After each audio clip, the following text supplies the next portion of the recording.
Welcome to the Equipped Disciple channel. My name is Rick McClatchy. I will be your host.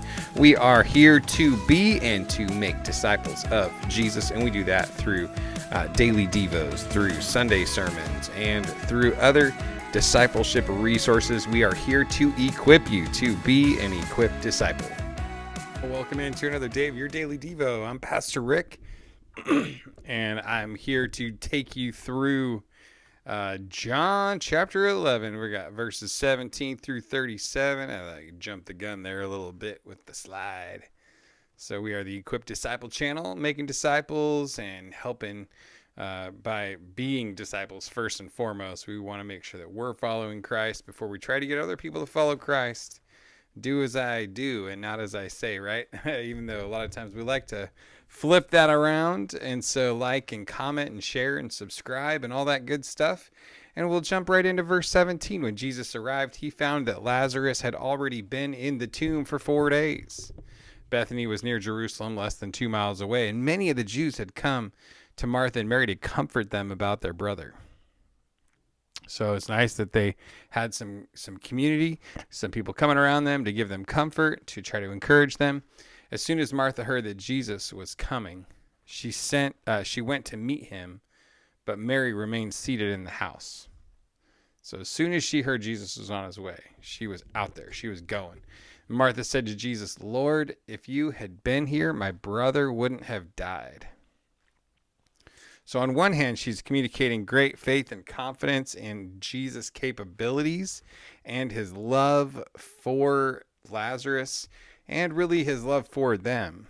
But yet at the same time, she's twisting the knife a little bit that's gone into Jesus' back here.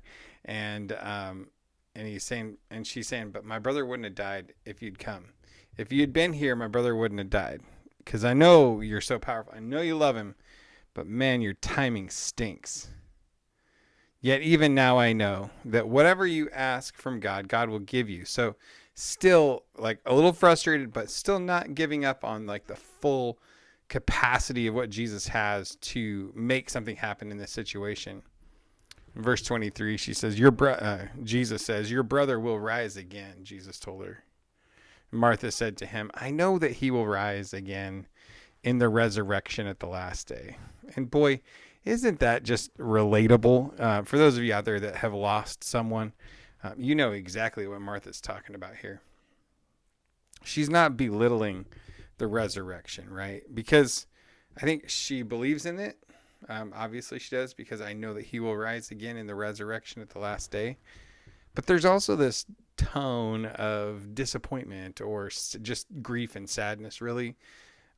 So she's like, yeah. Like, if you'd been here, he wouldn't have died. I know I'm going to see him again in the resurrection of the last day, but man, I'd like a few more days with him here. That's what she's, kind of intimating by that. Jesus said to her, verse 25, "I am the resurrection and the life." Another one of the I ams of Jesus. And actually this miracle is actually the seventh focal point miracle that Jesus does in the book of John that kind of puts a capstone on his resume, building a big picture of who he is. So raising someone from the dead, further separating himself from other miracle workers, establishing himself as a bit of an authority on things, you might say.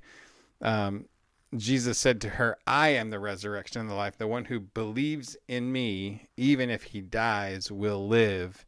So what a great promise for us to remember that even those who have died still live as long as they are believing in Jesus as the resurrection and the life and surrendering their lives to him. Everyone who lives and believes in me will never die.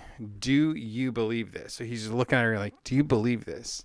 "Yes, Lord," she told him. "I believe you are the Messiah, the Son of God, who comes into the world." What a huge statement that is. What a huge testimony that statement is. "Yes, Lord," she told him, "I believe that you are the Messiah, the Son of God, who comes into the world." And having said this, she went back and called her sister Mary, saying in private, "The teacher is here, and he's calling for you." As soon as Mary heard this, as soon as she heard that he was calling her, she got up quickly to meet him. So it's like Mary needed to have the invitation. It was a highly relational thing, and probably because she's a little bit struggling with what's going on. Jesus had not yet come into the village, but was still in the place where Martha had met him. And the Jews who were with her in the house, consoling her, saw that Mary got up quickly and went out. So they followed her, supposing that she was just going to the tomb to cry there. As soon as Mary came to where Jesus was and saw him, she fell at his feet and told him, "Lord, if you had been here, my brother wouldn't have died."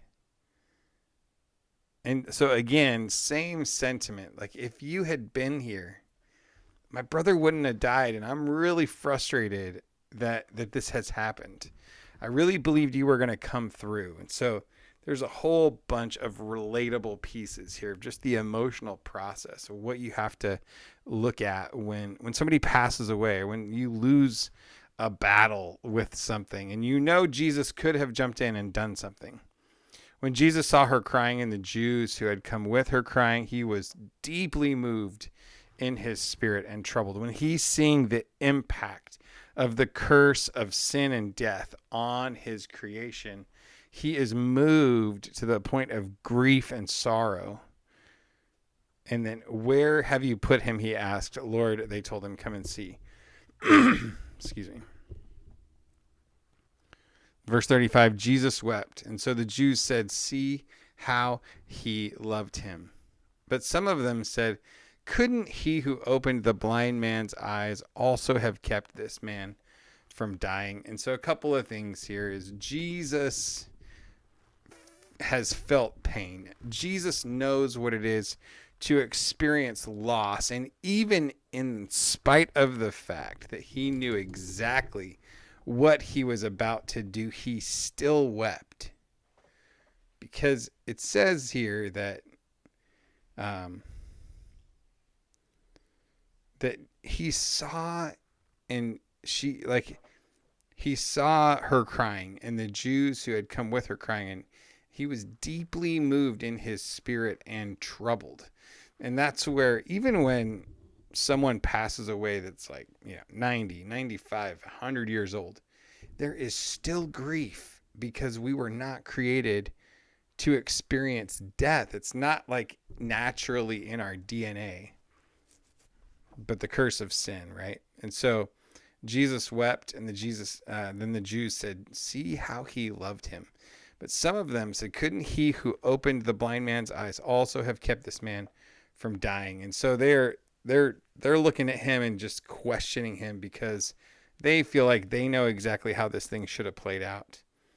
So the first thing is, Jesus is the resurrection. He is the one that makes the resurrection possible. And we're thankful that the resurrection is possible, because otherwise we would be the most pitied above all men. And Jesus is the life. So I think about it kind of like salvation is provided for by the resurrection, by the sacrifice of Jesus on the cross, and the resurrection, and the life piece flows from that place as we receive grace day in and day out to live out the life of someone who loves and follows Jesus. So Jesus is the resurrection, but he's also the life. He's also there to give you like that oomph that you need day in and day out. Jesus wept. He's a person. He is a God that is familiar with the journey of grief and suffering and sorrow. And so he can see you in your place, and he can have deep levels of compassion for you. And I just encourage you to continue to learn and grow in your understanding of who Jesus is and his depth of emotional connection to what you have going on in your life, and how cast your cares on him because he cares for you. And then lastly, Jesus is working on his plan, not yours. And so just referring to that final verse where people are asking, like, couldn't he who have opened the blind man's eyes have kept this man from dying? So they're focused on like, why'd you let him die? And they're kind of in their minds thinking like, this situation's over, right? Because he's dead, and like you had opportunity to change things, to fix things before he died, but now he's dead. Period. End of story. All done. See you later. Have a nice day. Go home and eat some bread and fish, right? But instead, Jesus has another plan. We'll get to that tomorrow as we go to the next section of scriptures. But Jesus is working his plan, not yours. And so you want to make sure that you have the ability to surrender to his plan rather than being so stuck and anchored to your plan. With that, I hope you are encouraged. Be strengthened today. God bless you. Have a great day, and I will talk to you tomorrow.